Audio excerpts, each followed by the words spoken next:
আজ আমি খুবই সহজ একটা পরোটা রেসিপি বানিয়ে দেখাবো।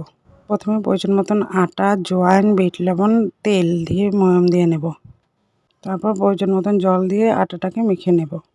নরম একটা আটার ডো তৈরি করে নেব। তারপর ঢাকা দিয়ে 5 মিনিট রেখে দেব। অন্যদিকে একটা পাত্রে ফুলকপি, মটর, আলু সিদ্ধ করে নেব।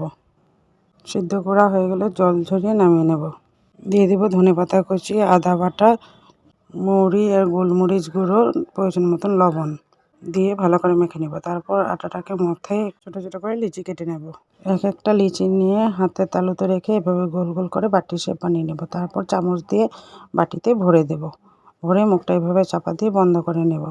তারপর অল্প আটা মেখে হালকা হাতে চাপ দিয়ে গোল গোল করে রুটিগুলো বেলে নেব। অন্যদিকে তাওয়া গরম করে রুটিগুলো দিয়ে এভাবে উল্টে পাল্টে অল্প একটু তেল দিয়ে লাল লাল করে ভেজে নেব। এইভাবে ফুলকো ফুলকো পরোটা তৈরি হয়ে গেল। ভিডিওটা দেখার জন্য ধন্যবাদ।